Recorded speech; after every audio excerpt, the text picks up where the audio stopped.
This message comes out of my class on the Siddur. So I was given a parashah, a portion that we needed to craft as a group on the Torah service.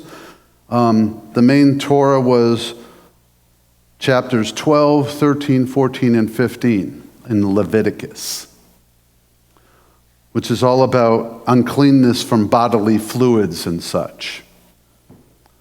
So the title of my lesson, of my drash or my sermon, is Lesson from the Leper. And I'm going to point to Pastor Rizzo because he has a very interesting question about this passage, and maybe you'd be willing to challenge some people afterwards with what we've talked about. I am not going to cover your question. Let's be honest. By a raise of hands, how many of you were enthralled with Leviticus 13 and 14 about lepers? Come on, not even one of you?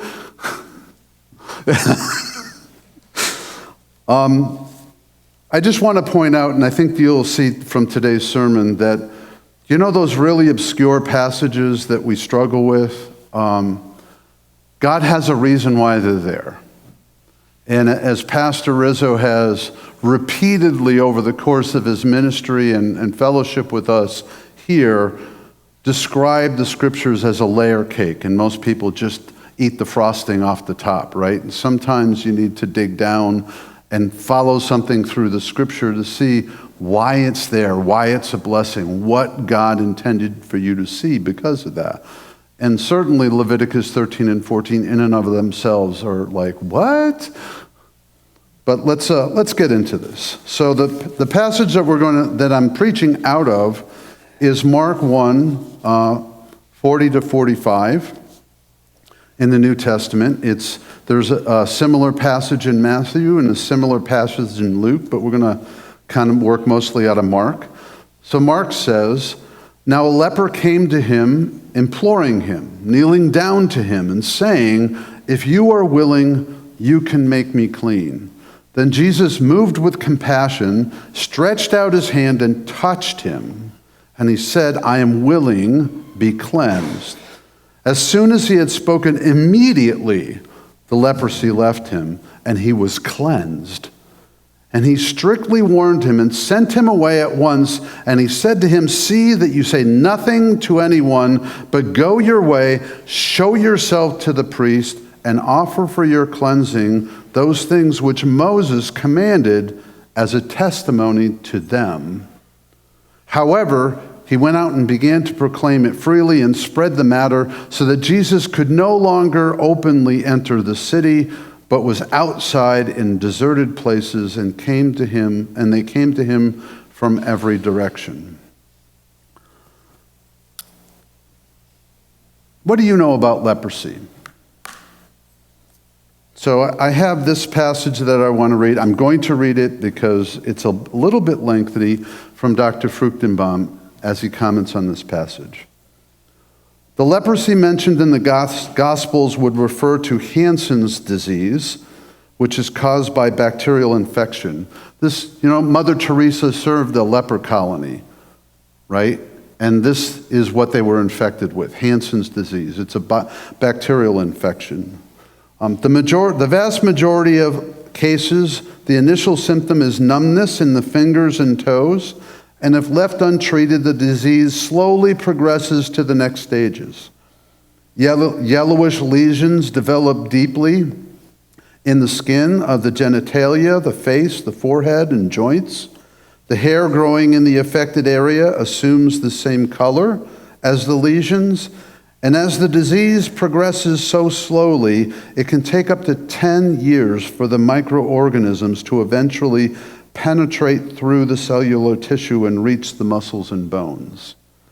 Hair begins to turn white, woolly, and eventually falls out.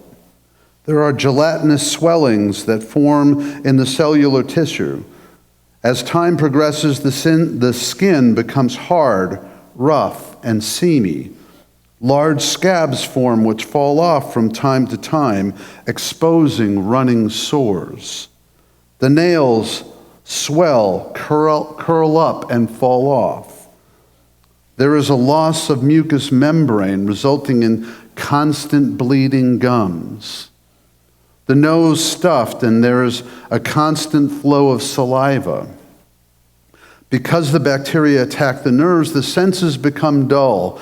And the last stages of leprosy, the victim experiences extreme weight loss and becomes very weak, suffering from chronic diarrhea, chronic thirst, and burning fever. Finally, there is an attack on the internal and vital organs, leading to death. The leper in this account has entered into the final stages of this disease. We know this because Luke again observes something the other Gospels do not. The man was full of leprosy. Wonderfully thrilling description, isn't it? This is a horrendous disease. And this man who was full of leprosy came to Christ. Now, there's certain things that we need to understand from Leviticus, and I'm not going to read 2 chapters of Leviticus to you. But it's important that we understand this about what Moses commanded about this disease. So Leviticus 13, 45 and 46. Now the leper on whom the sore is, his clothes shall be torn, and his head bare, and he shall cover his mustache and cry, unclean, unclean. He shall be unclean. All the days he has the sore, he shall be unclean. He is unclean, and he shall dwell alone. His dwelling shall be outside the camp. Now think about this situation, how this person is suffering. There's no cure in Leviticus 13 and 14 for leprosy. There's no cure. The priest knew how to recognize it and how to recognize when it was cured. The priest could do nothing to help this person. The torn garments were a sign of mourning, and because of this, the rabbis considered and the priests considered the leper a walking dead man. The head was uncovered. The lip was always covered because of that whole end state thing with saliva and bleeding, right? So that they had covering from the nose down. And they had to cry out, not leper, leper, but unclean, unclean. They were ritually unclean. They could not go to the temple. They could not go to the the tent of meeting. There was no recourse of sacrifice for them. And they were cast out of the camp. The first time that we see this after Leviticus 13 is in Numbers 5, 1-3. And the Lord spoke to Moses, saying, command the children of Israel that they put out of the camp every leper, anyone who has a discharge, and whoever becomes defiled by a corpse. You shall put out both male and female. You shall put them outside the camp, that they may not defile their camps in the midst of which I dwell. You are separated from the covenant nation, outside. And Job makes the comment, who can bring a clean thing out of an unclean? No one. So the leprosy was seen as a judgment by God directly. They could not be healed. Man could not overturn God's decision, and they were considered dead. Walking dead. Now, there are examples of leprosy in the Old Testament. Miriam is the first and foremost, happens just a few chapters later in Numbers. In Numbers 12, 5-12, then the Lord came down in a pillar of cloud and stood at the door of the tabernacle and called Aaron and Miriam. They were contending with Moses here. And they both went forward, and he said, "Now hear my words. If there is a prophet among you, I, the Lord, make myself known to him in a vision. I speak to him in a dream. Not so with my servant Moses. He is faithful in all my house. I speak with him face to face, even plainly and not in dark sayings. And he sees the form of the Lord. Why then are you not afraid to speak against my servant Moses?" So the anger of the Lord was aroused against them, Aaron and Miriam, and he departed. And when the cloud departed from above the tabernacle, suddenly Miriam became leprous, as white as snow, last stage leprosy. Then Aaron turned toward Miriam, and there she was, a leper. So Aaron said to Moses, "Oh, my Lord, please do not lay this sin on us, in which we have done foolishly, and in which we have sinned. Please do not let her be as one dead, whose flesh is half consumed when he comes out of the mother's womb." God judged Miriam. Notice that Aaron didn't become leprous because he was the high priest. Moses prays for Miriam, and God says she can stay outside the camp 7 days.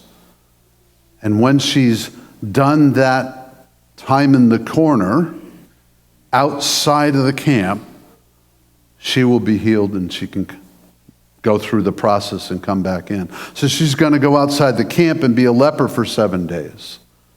And then she's going to go through a 7-day process or 8-day process with Aaron, the high priest, examining her that she's healed and offer sacrifices, and then she can come back into the camp.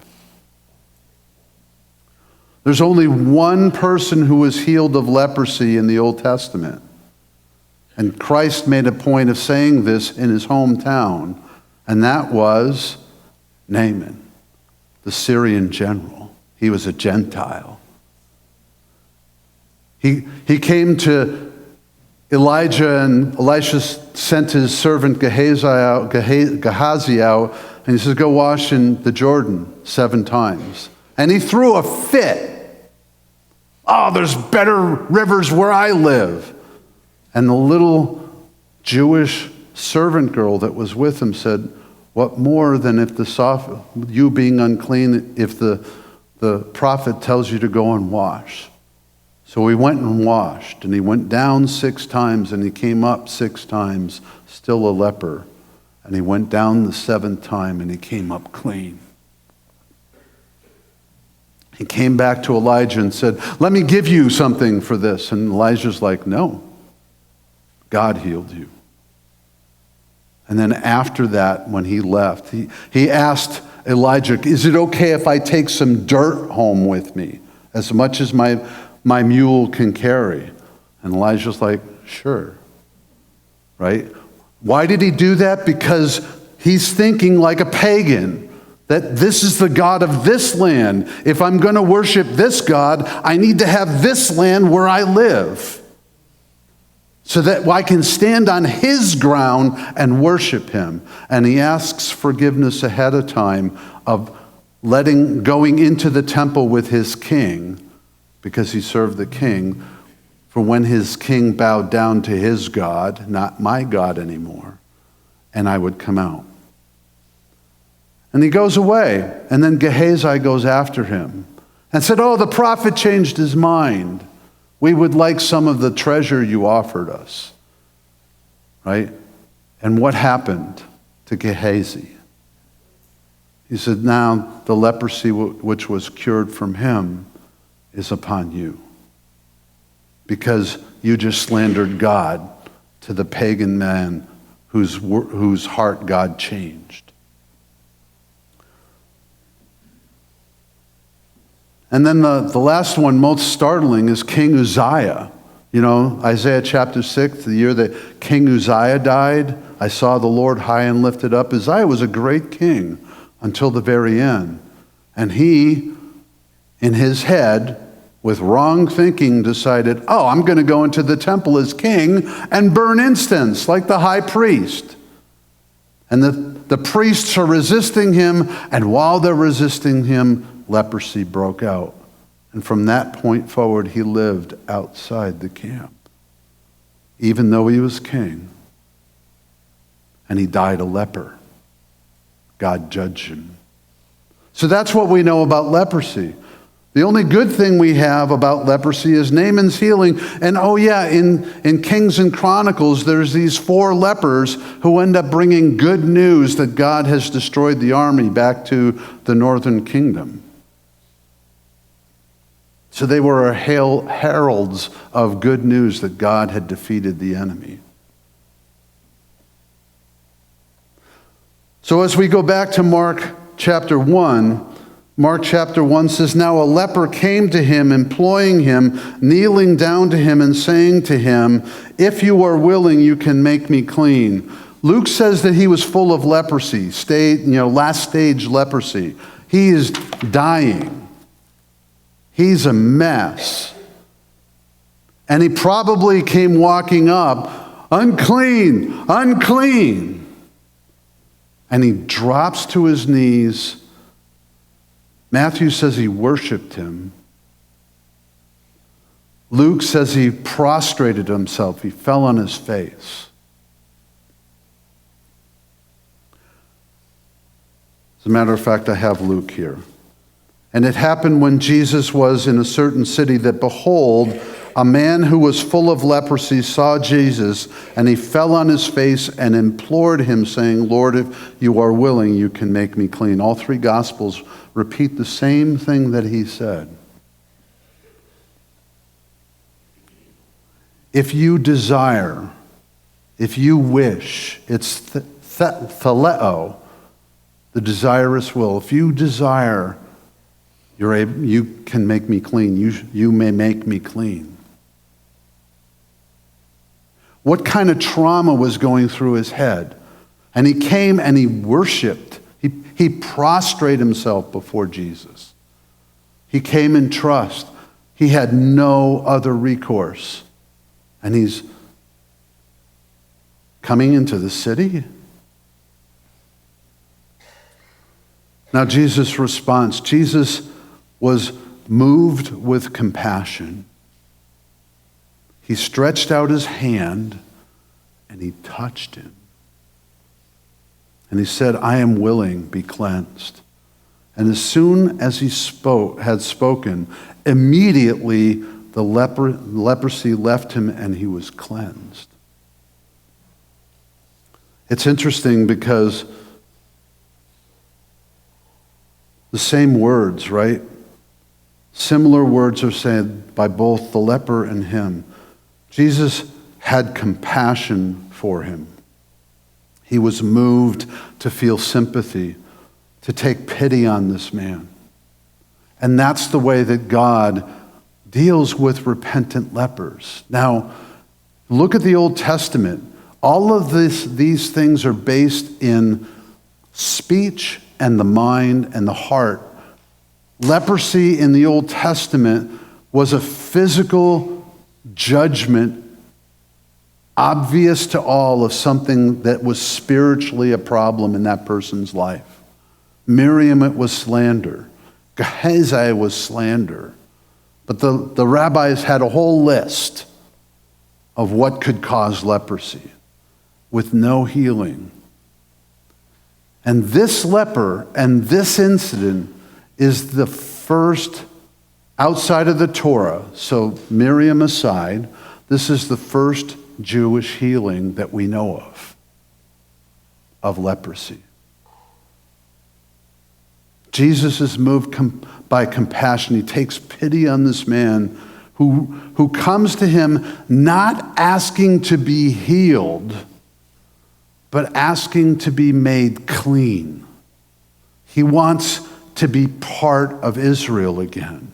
He wants to be part of the worship of the Lord again. He wants to be forgiven and this curse for his sin taken away. He comes in faith and he bows down to the man who's just starting his ministry.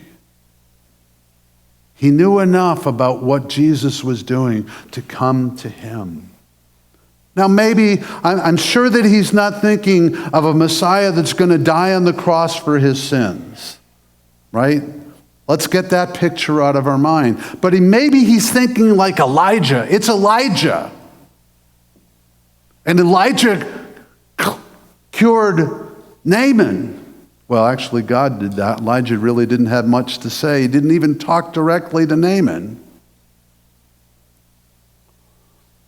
If you are willing, you can make me clean.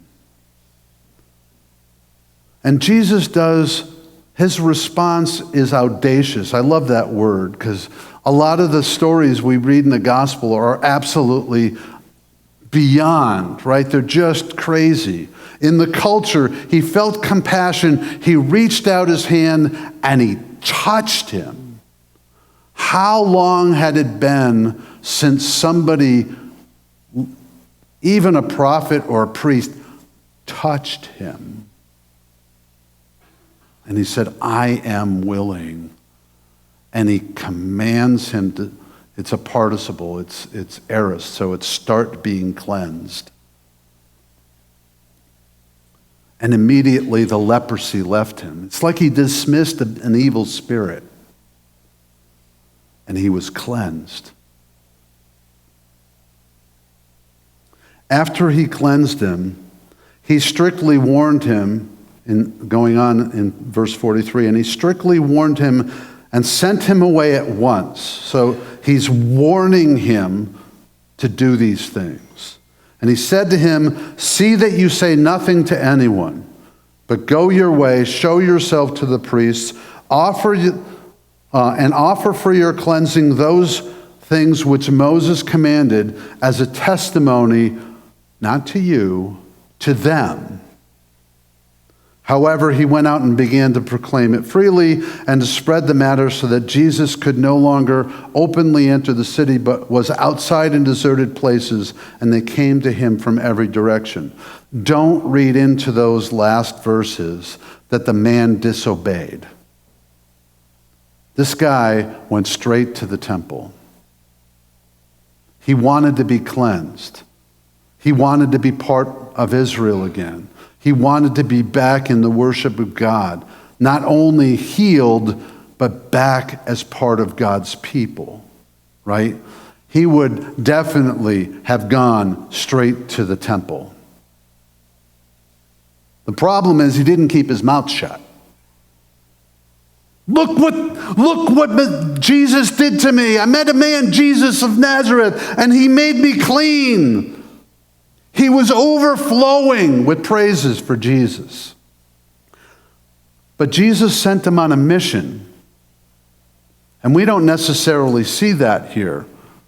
But think about what I've just told you about leprosy and the law and the experience of Israel with leprosy. There has never been a Jewish leper cleansed since the law was given outside of Miriam. And that was an immediate judgment and an immediate removal directly by God. Gehazi never was healed. King Uzziah never healed, never cleansed. This is the first Jewish man, and Jesus says, go to the temple. Do all that the law says that you're supposed to do. So let's read about that a little bit. So on the day that the man appeared before the leadership of the temple, he said, I was a leper and I have been healed of my leprosy. Now, just imagine the high priest's reaction to that. Or the lower priest or Levi that greeted him. Like, what? The priest sacrificed 2 birds for him that day. And for the next 7 days, they investigated that man, finding the answer to these 3 questions. Had he really been declared a leper? Is he lying? Was he really healed of the disease? And what were the circumstances of these healings? That's the 3 things that they would have wanted to know. Because you're talking about 2,500 years of no healing lepers. Since only the priest could have declared the man a leper, there would have been a record of it in the temple.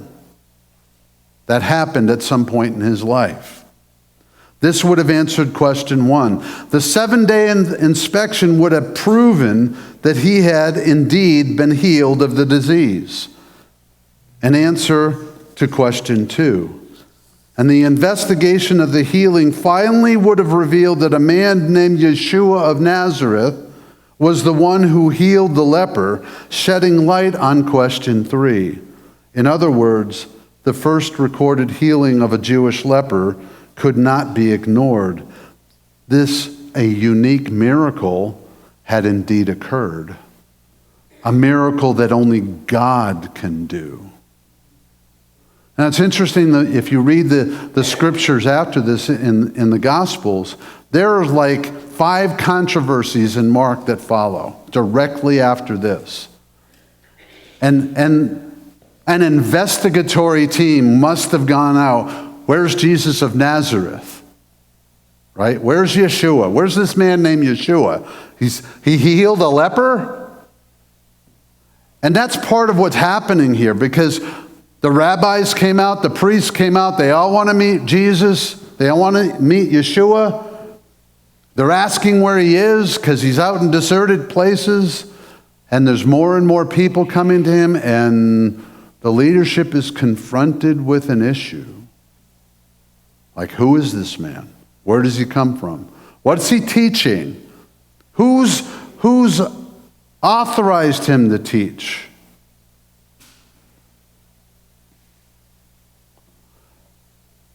He told the man to keep watching and to keep going, to become a testimony to them, and he did. And we know that he did because of all that happens next and how much examination started with Jesus, because this was a miracle that only God could do. This is what, I believe this is one of Fruchtenbaum's messianic miracles, right? Nobody, maybe Messiah could do this.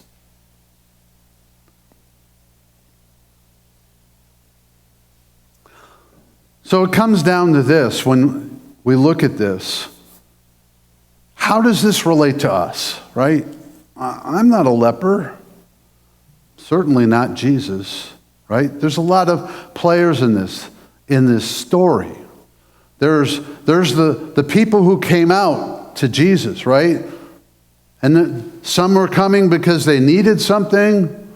Some came to gawk.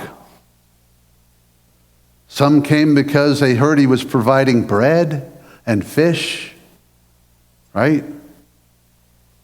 If we're that part of Christianity today, you need to rethink your Christianity, because we're not called to be gawkers.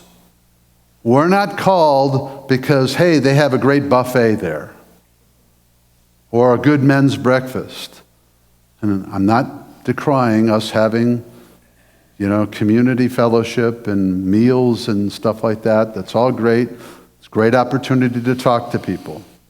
But if that's all you're here for, you're missing the main point. We could be like the disciples. In fact, yeah, we are like the disciples, but you know how quiet the disciples were here? And that's not like a disciple. I can see them going, no, no, no, no, no. Right? When he reached out.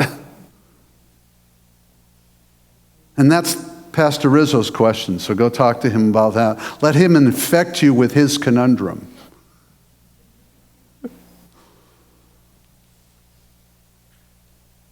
Or he could be like the priest. We could be like the priest. Well, yeah, that's leprosy, and we just sit back and judge other people. That's not really what we're called to either. Although we do need to exert judgment. We need to, as Romans been teaching us in 2 Peter, we need to call out false preachers and false teachers. We need to protect the flock, right? There's really just 2 people that are active in this story that we should look at for the lesson here. And that's the leper in Jesus, right? The leper, before he was made clean, he came without demands, he came in faith. He didn't demand to be healed. He implored, he beseeched, he begged.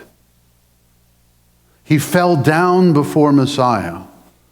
He probably didn't know it was Messiah. He probably thought it was a prophet. But he fell down and said, if you're willing, if you desire, you may make me clean.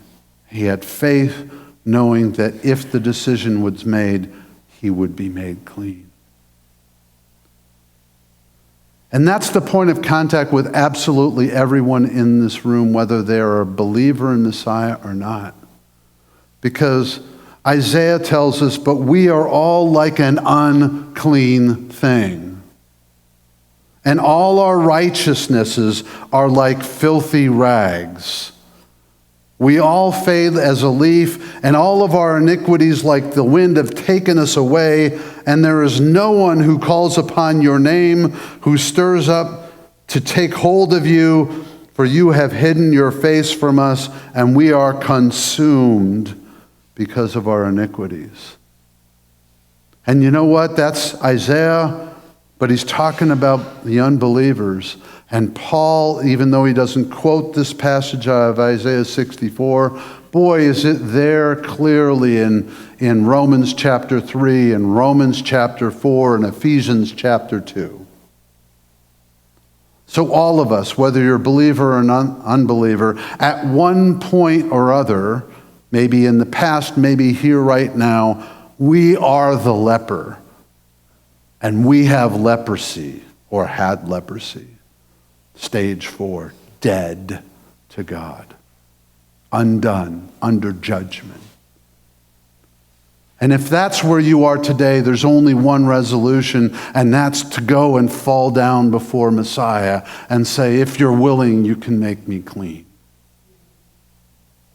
And you need to do that. That's not just, oh, I'm just going to think about that. You need to open your mouth and confess like Romans 10 says. Confess with your mouth and believe in your heart, and you will be saved. And then afterwards, Jesus gave this man a mission, right? A very specific mission. But he went on 2 different missions. He went to fulfill exactly what he was told to do. And as disciples, we have many things that Messiah told us exactly what to do, either directly or through the pen of his sent ones, the apostles. What he told them to do passes on to us. He told them, you will be my witnesses in Jerusalem and Judea and Samaria and to the uttermost parts of the world. We need to be witnesses. Now, some of us, he gave us specific gifts for teaching, for preaching, some for serving. Those are other doors that he's opened to us individually. Not necessarily everybody has every gift, but everybody has a gift. What's your gift? Are you serving with that gift?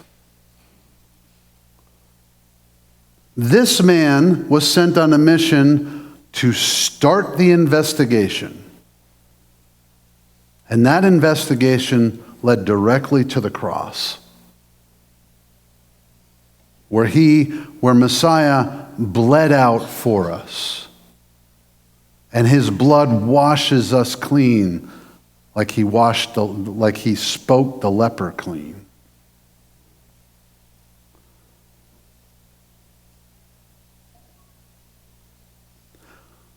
The other lesson here, and the more prominent lesson to me as I studied this passage when I came to this, it was like, this man could not be silent about Yeshua the Nazarene. So I put that question to you. Are you able to be quiet about the Messiah? You, when you're with people, just have to talk about him? Because if you're able to muzzle your mouth and not mention him to anyone, you got to look at your heart. Something's not right there. Especially when we're called to be witnesses. So we are like the leper, but we're also like Jesus, right? Because we're being made like him. That's the whole point of sanctification. When we see him, we will see him as he is, and we will be like him. That's the end goal. So progressively, we're being made clean, right? The doctrine of sanctification. Are we being made clean? And are we becoming more and more and more and more like our Savior, our Messiah, our King? When we see someone who is in dire straits, are we moved with compassion? Or are we like, oh, I'm clean. I'm going to be like the Levite and the Pharisee, right? Oh, go over to the other side so I don't get defiled. Are we moved with compassion? Are we willing to stretch out our hands and touch them? Can you imagine the emotional effect that had on that leper? Like, oh. I can only see him breaking down and crying at that point.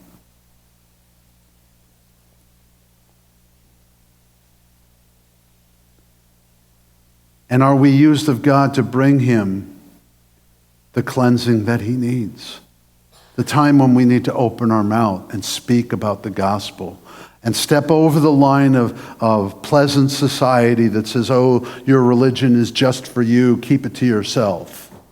No, tell it to the world. We need to tell it to the world.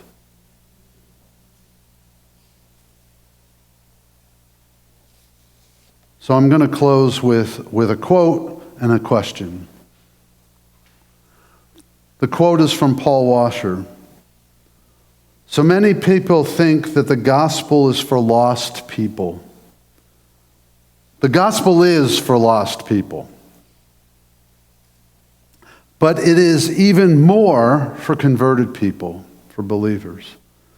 The more that you and I understand what truly happened on that cross, the more you and I will be driven to serve Christ.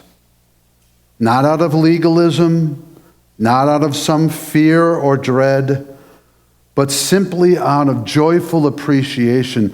Look what he did for me. That's really what our witness is about.